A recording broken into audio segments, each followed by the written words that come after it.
Hello po sa inyong lahat mga ka-crypto. Ako po si Pinoy Crypto Trader at sa video na ito ay atin pong pag-uusapan ang tungkol sa balitang ito kung saan sabi po rito ay when will Terra Classic or Luncy hit 0.1 or 10 cents? ChatGPT and Google Bard give a hint. Kaya ayan, sabi po rito ay kailan daw po aakyatin ni Terra Classic or Luncy ang presyong 10 cents or 0.1 dollar. At pagdating po sa mga bagay na ito ay dito po papasok itong dalawang kilalang artificial intelligence na sina ChatGPT at saka si Google Bard. At ayan, bago po tayo magpatuloy ay nais ko lamang po munang bigyang linaw ang aking disclaimer kung saan ang nilalaman po ng video na ito ay hindi po ito isang financial advice.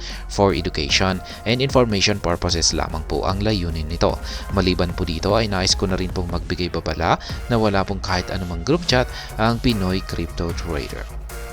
At ayan, ang sabi po rito ay artificial intelligence AI chatbots ChatGPT and Google Bard have revealed an expected timeline for Terra Classic or Luncy to touch 0.1 or 10 cents. Kaya yan, kung isa po kasing tao or expert, yan, pagdating sa mga cryptocurrency ay mahihirapan po siyang i-predict. Yan, yung mga ganitong ambitious price targets. Kaya hindi po tulad nila ChatGPT at saka sina Google Bard na mukhang napakabilis po nilang magbigay ng resulta sa kanilang mga predictions.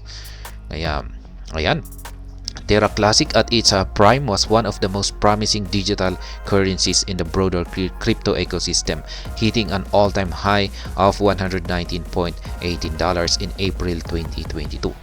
Kaya yan, talagang sumikat po talaga ang Terra Classic noon. Ayan. Kasi ang tindi po, ang kanyang paglago ay talagang pinagkaguluhan po siya ng buong crypto community. At nahit po niya yung napakataas po niyang presyo na umaabot sa $119.18 nitong nakalipas na April 2022.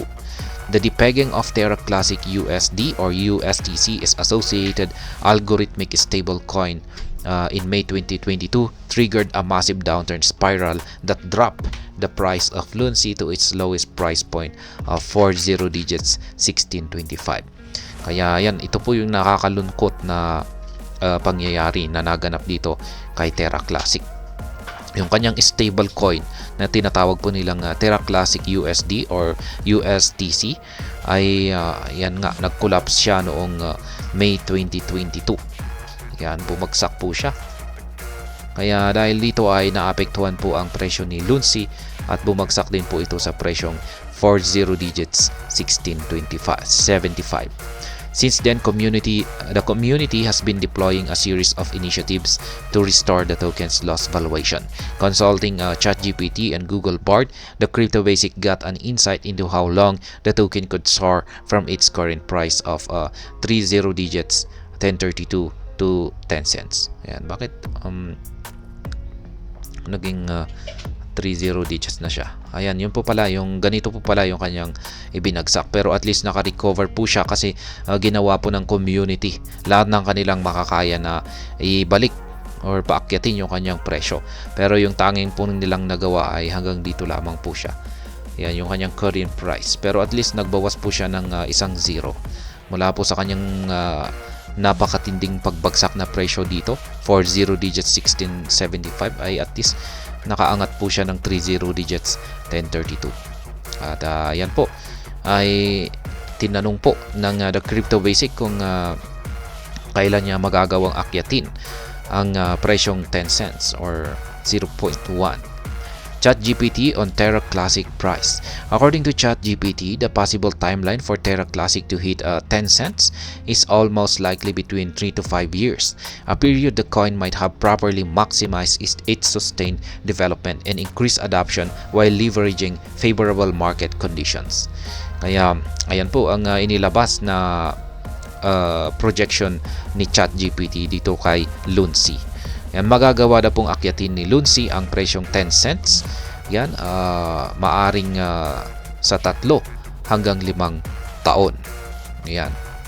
Sa ganitong time frame, or timeline ay makakamit daw po ni Lunsi or Terra Classic ang kanyang tuloy-tuloy na paglago or yung kanyang development. At syempre magkakaroon din po siya ng increased adoption. At syempre siya na rin po ay makikisakay sa magandang market conditions ng crypto or crypto markets. Kaya yan, one of the key moves being made by the current protocol development teams is the introduction of new utility enhancement that can drive the notion of enhanced value for tokens. Kaya yan, ang isa po sa mga protocol developments ng team ng Lunsi ay yung tinatawag po nilang yan, yung bago pong utilities nila na ang tanging layunin ay para i-enhance or magdulot ng paglago sa value ng mga tokens. Ayan, for analysts with a more ambitious timeline for Terra Classic, ChatGPT noted that 1 to 2 years timeline may not be very realistic. Kaya ayan, ayon po kay ChatGPT ay hindi daw po malabo daw po na akyatin ni Lunsi ang presyong 10 cents sa loob ng 1 hanggang 2 taon. Kaya ayan, ito po yung kanyang meron po siyang short-term outlook dito at saka long-term outlook. Yan na nga, yung kanyang short-term outlook ay yan 1 to 2 years pero medyo malabo daw ito. Kaya yung kanyang long-term perspective ay nasa 3 to 5 years. Kaya yan. ChatGPT warned of the speculative nature of Lunsi predictions, a safety note that underscores the uncertainties in the broader crypto ecosystem. Google Bard's pessimistic view. Yan, dito naman po tayo kay Google Bard kung ano naman ang kanyang pagkakaiba sa kanyang prediction dito kay ChatGPT. According to Google Bard, it is unlikely that Terra Classic will hit the 10-cent price mark anytime soon. While it did not entirely discount noticeable growth for Lunsi soon, the chatbot noted that the token may not retest the 10 cents price level until after 2040. Kaya ayan, mas matagal po itong prediction ni Google Bard. Sabi niya ay napakalabo daw po na ma-hit ni Terra Classic ang 10 cents sa madaling panahon or sa maiksing panahon lamang. Ayon po sa kanya ay aabot po sa taong 2040. Yan, bago maabot or magkaroon man lang ng retest itong si Lunsi sa presyong 10 cents. Ayan, napakatagal pa niyan. The chatbot gave an allowance for its prediction as it noted that the estimated timeline is only a speculative projection. Google Bard noted that for Lunsi to achieve the ambitious price projection, it will need proper community engagement and also ride any potential bullish momentum in the market. Kaya yan, hindi po basta-basta na makakamit din ni Lunsi ang presyong 10 cents maski sumapit ang taong 2040. Kailangan daw po na siya ay magkaroon ng tamang community engagement at maliban po dyan ay dapat ay makisakay siya sa mga potential bullish momentum na magaganap sa crypto market. Kaya yan, ito po yung kanyang actual na output rito, factors affecting Lunsi price. Yan yung overall cryptocurrency market, supply and demand, community activity and development at mga unforeseen events. Yan po yung kanyang current prediction dito. Yan, kung pag short term ay malabo daw po ito. Yan, yung long term ay ayan nga 20 sa 2040 ay dito po niya makakamit yung 0.09. Ayan, almost 10 cents. After a series of historic price jumps at the moment, Lunsi price and market cap has nosedived by 7.89% to 30 digits 1023 and $589.9 million. The trading volume has jumped by 33% to $37.3 million. Kaya yan po yung kalagayan ngayon ni Lunsi. Yung kanyang presyo ay bumagsak po ng 7.89%. At yung kaya ito po ay naglalaro sa presyong 30 digits 1023. Kaya yan yung kanyang market cap ay nasa 589.9 million.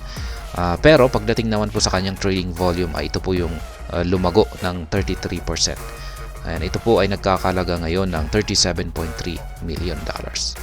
Kaya yan pong muli ang mga predictions ni Google Bard at saka si ChatGPT. Ayon po kay ChatGPT ay magagawa daw pong akyatin ni Lunsi ang presyong 10 cents sa loob ng 3 hanggang 5 taon. Samantala kay Google Bard ay makakamit daw ni Lunsi ang presyong 10 cents pagsapit naman po ng taong 2040. At ayan, hanggang dito na lamang po tayo sa video na ito. Sana po ay inyong nagustuhan ang aking paliwanag dito. Kung inyo po itong nagustuhan ay pakiclick lamang po ang like button nito. Para naman po sa mga bago lamang dito, kayo po ay aking inaanyayahan para mag-subscribe. Pakiclick na rin po ang bell icon nito dahil ito po ang siyang magsisilbing notification nito sa mga bago kong videos na akin pong ina-upload sa aking YouTube channel na ito. Marami pong salamat sa panunood, ingat po tayo lagi at God bless po sa ating lahat.